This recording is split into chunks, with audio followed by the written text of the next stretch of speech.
जय श्री राम। कहते हैं कि क्या कर्म भोगना पड़ता है। हर व्यक्ति सुख और दुख का कारण स्वयं होता है। ना तो कोई किसी को दुख दे सकता है, ना ही कोई किसी को सुख दे सकता है। हर व्यक्ति अपने कर्मों के हिसाब से उसका भोग भोग रहा है। इस धरती पर व्यक्ति आया ही कर्म भोगने के लिए है। और उससे पहले जो हमारा उद्देश्य जो कहा गया है वह है भगवान की भक्ति करना, भगवान को याद करना, उसका सुमिरन करना, नाम जप करना हमारे लिए सर्वोपरि धर्म बताया गया है। और अपने सुख के लिए हम क्या क्या कर रहे हैं, विवाह करना, व्यापार करना, नौकरी करना, आवास बनाना, गाड़ी लेना, बंगले खरीदना, उसमें रहना, ये सब हम अपने सुख के लिए कर रहे हैं। लेकिन मिलता यह भी कर्म से ही है। प्रारब्ध में जो हमने कर्म किया है उसके हिसाब से हमको सुख मिलता है, उसी हिसाब से हमको दुख मिलता है। क्योंकि कामना तो हर व्यक्ति की कुछ न कुछ करने की रहती ही है, लेकिन प्राप्त होता है अपने कर्म के हिसाब से। और हमें अपने कर्मों को सुधारने के लिए, अर्थात कि पाप कर्म जो हमने किए हैं उनकी निवृत्ति के लिए इस कली काल में एक व्रत है जिसका नाम है एकादशी का व्रत।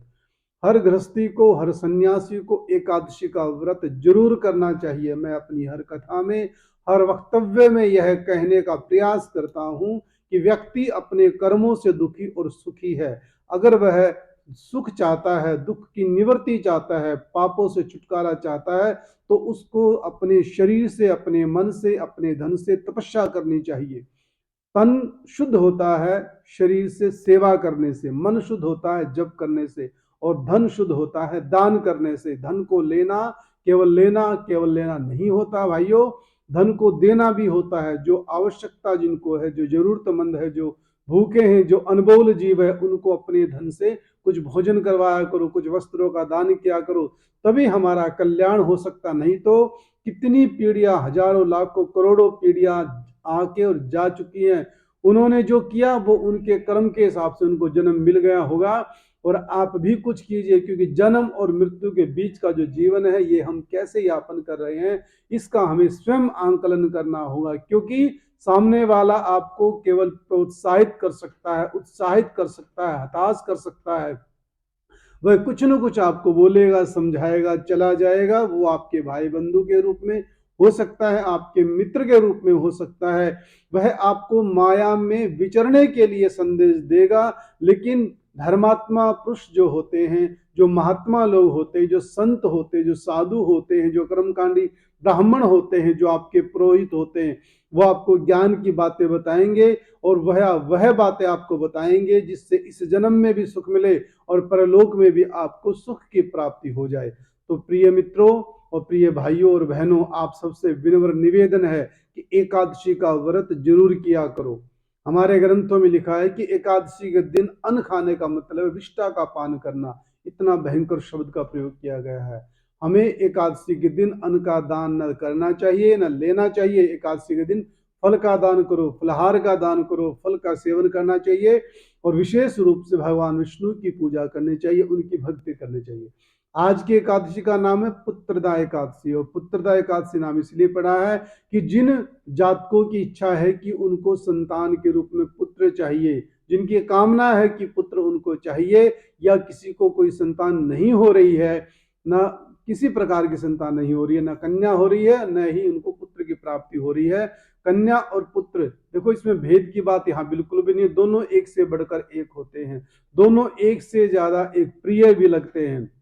लेकिन किसी की कामना है कि संतान प्राप्ति की, तो उनको आज का व्रत जरूर करना चाहिए। पुत्रदा एकादशी का व्रत होता है आपकी संपूर्ण कामनाओं को पूर्ण करने वाला व्रत इसको कहा जाता है। तो प्रत्येक व्यक्ति को, प्रत्येक जातक को, भाई बहनों को एकादशी का व्रत जरूर करना चाहिए। और दोनों ही एकादशी करनी चाहिए। एक महीने में दो एकादशी आती है, शुक्ल पक्ष की एकादशी और कृष्ण पक्ष की एकादशी, दोनों ही करनी चाहिए। और आज की एकादशी में इतना बड़ा प्रमाण दिया गया है कि एक राजा थे जिनका नाम था सुकेतु, और भद्रावती नाम की नगरी में वह रहते थे। उनकी पत्नी का नाम था चंपका, और कहीं कहीं शव्या भी लिखा हुआ है। इनके कोई भी संतान नहीं थी। राजा चूंकि चक्रवर्ती सम्राट था, बहुत दान यज्ञ क्रियाएं करता था, संत महात्माओं की सेवा भी करता था। लेकिन प्रारब्ध का कर्म कुछ ऐसा था कि उनको संतान नहीं हो रही थी, उनके पास पुत्र नहीं था जो उस राजा के राज्य का उत्तराधिकारी बन सके। वो इसी विचार में उसने सोचा कि अब बहुत हो चुका है, बहुत हो चुका, अब मैं आत्महत्या कर लेता हूँ। आत्महत्या करने के लिए उसने प्लान किया, लेकिन अगले क्षण, क्योंकि धर्मात्मा तो वो था, उसने सोचा अगर मैंने अपने शरीर का स्वयं ही पतन कर दिया, नाश कर लिया, अगर मैंने आत्महत्या कर ली तो अगला जन्म मेरा बहुत ही भयंकर नरक में होगा, क्योंकि आत्महत्या करने वालों का जीवन तो खराब होता ही होता है, परिवार के सदस्यों का भी जीवन खराब हो जाता है। वो मरने के बाद उसकी इतनी दुर्गति होती है, इतनी दुर्गति होती है कि आप और हम तो कल्पना भी नहीं कर सकते कितने हजारों वर्षों तक वह नरक की यातनाएं झेलता है जो आत्महत्या करता है। तो उसने यही विचार किया और आत्महत्या का विचार त्याग दिया। तत्पश्चात बिना ही बताए वो जंगल में चला गया कि अब जंगल में रहूंगा, अब उत्तराधिकारी मिल नहीं रहा है, या फिर जंगल में जाऊंगा तो कहीं ना कहीं मुझे कुछ न कुछ तो आश्रय जरूर मिलेगा। वह घूमते घूमते विचरते विचरते एक ऐसे क्षेत्र में चला गया जहां मुनि तपस्वी तप कर रहे थे। उनको जाके सभी को उन्होंने अलग अलग दंडवत प्रणाम किया, और प्रणाम करने के बाद सबसे पूछा कि आप लोग कहाँ से आए हो और कौन हो। तो उन संत महात्माओं ने कहा कि हम विश्व देवा हैं और यहाँ पर तप करने के लिए आए हैं, तो आपकी सारी मनोकामनाएं पूर्ण हो, क्योंकि आपने प्रसन्नता पूर्वक हमें नमस्कार किया है। तो राजा ने कहा कि अगर आप मुझे कुछ देना चाहते हो तो मुझे पुत्र दे दीजिए, पुत्र का वरदान दे दीजिए, ताकि मैं अपने राज्य का उसको उत्तराधिकारी बना सकूं और फिर मैं वन में जाके या फिर कहीं भी एकांत स्थान पर जाकर तप कर सकूं। तो उन्होंने इस प्रकार से कामना की। तो महात्माओं ने कहा कि भाग्यवश आज पुत्रदा एकादशी है, तुम भी पुत्रदा एकादशी का व्रत करो, हमारे आशीर्वाद से, भगवान की कृपा से आपके घर में पुत्र की प्राप्ति अवश्य होगी, 100% होगी। संत महात्माओं और विश्व देवाओं की वाणी पर विश्वास करके वह राजा अपनी नगरी को आ जाता है, और भगवान का संकेत और ऋषि मुनियों का आशीर्वाद और भगवान की प्रेरणा और उनकी छत्र छाया में रहकर उन्होंने अपना जीवन यापन शुरू किया। और एक दिन उन विश्व देवाओं की वाणी सत्य सिद्ध होगी, उनके घर में पुत्र की प्राप्ति हुई।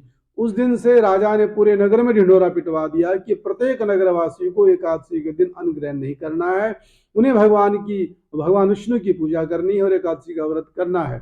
इसलिए आप सब भाई बंधुओं से भी निवेदन है कि प्रत्येक एकादशी का व्रत किया करो, भगवान विष्णु की पूजा किया करो, गाय की सेवा किया करो, और द्वादशी वाला दिन पारण करने के बाद भगवान विष्णु और शालिग्राम को स्नान करने के बाद, जो विष्णु भगवान की शिला होती है उसको शालिग्राम कहा जाता है, उनको स्नान करवाने के बाद भगवान को भोग लगा के, खिचड़ी का भोग द्वादशी को लगता है या चावल का भोग लगता है, लेकिन एकादशी को चावल खिचड़ी निषेध होती है। तो द्वादशी को पारण करने के बाद ही आपको अपना व्रत खोलना चाहिए, और भगवान का जागरण इत्यादि भी सामर्थ्य अनुसार करे, भगवान की कथा भी पढ़े, भगवान की पूजा करे, गौशाला में जाके गायों की सेवा करे। इस प्रकार से 15 दिन की एक पक्ष में आप एक दिन ऐसे व्यतीत करते हैं तो आपकी जहां सारी मनोकामनाएं भी पूर्ण होंगी, वहीं आने वाले समय में आपको धन की भी प्राप्ति होगी, संतान की भी प्राप्ति होगी, अच्छे वर या अच्छा कन्या की प्राप्ति होगी, आपका जीवन चहुमुखी विकास करेगा। यह हमारे शास्त्र कहते हैं, क्योंकि तप करने से, व्रत करने से तपस्या हो जाती है, और तपस्या करने से हमारे पाप कटते हैं, और पाप कटने से हमारे पुण्य की वृद्धि होती है और हमारी मनोकामनाओं की पूर्ति होती है। तो आप सबसे यह विनम्र प्रार्थना भी थी और एक उपदेश भी था, और एक ब्राह्मण होने के नाते आदेश भी है कि आप सब अपने पापों की निवृत्ति के लिए इस प्रकार से एकादशी का व्रत किया करो। जय श्री राम, जय श्री कृष्णा, जय भारत माता, जय गौ माता।